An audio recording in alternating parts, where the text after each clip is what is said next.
Well, between the world wars, Black women in Chicago nurtured the classical music community. Their influence can still be seen in music today.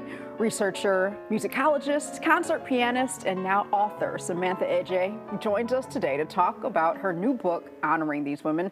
Samantha, thank you so much for joining us this morning. It's a pleasure having you here. Well, thank you for this invitation. Yes, absolutely. So we were just talking a little bit, and when it comes to classical composers and classical music, personally for myself, there's so much of Black history that we don't learn in the history books and in school, but particularly when it comes to classical music. That's just an area that never really just naturally came to mind to me in terms of the contributions of Black history. But of course, we know that we have contributed. So share a little bit more about this book and what you're trying to expose folks to.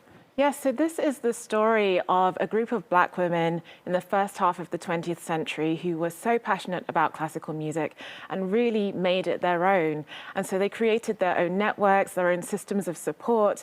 And out of that, a woman called Florence Price became the first Black woman to have a symphony performed by a major national orchestra. And that was, Chicago's very own Chicago Symphony Orchestra. But my book is about the behind the scenes work that made that historic moment happen. Okay, and so tell us about the name of the new book and where people can find it. And I know it's just been out a couple of days now. So again, congratulations to you. Thank you. So my book is called South Side Impresarios, How Race Women Transformed Chicago's Classical Music Scene.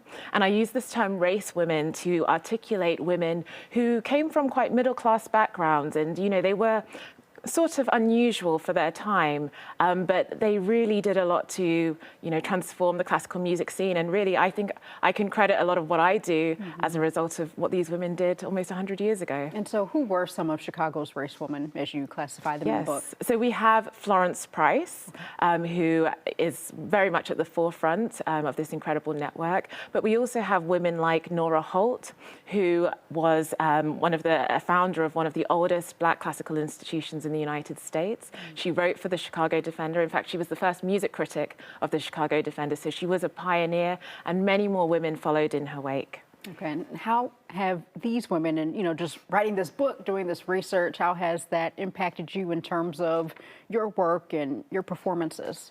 Well, I feel like I can see myself reflected in this history. I've been playing classical piano since the age of 3 and never knew that Black women were a part of this history until I was an adult. And so when I perform this music, especially when I play this music in Chicago, I feel like the history comes to life and I'm really able to honor these women. Yeah, and I think that's such a key point in terms of representation. Yes. When we can see other people who look like us, who have done things that we want to do or are doing, it does something inside of our souls to just bring out the work in a more beautiful way. Absolutely. I feel so empowered. Yeah. And writing this story was such a beautiful experience because really it's a love letter. It's a letter of thank you to these women who came before me and will inspire generations to come. Absolutely. Well, Samantha, thank you so much. Congratulations on your new book, as well as everything else that you have accomplished. Such an honor to meet you.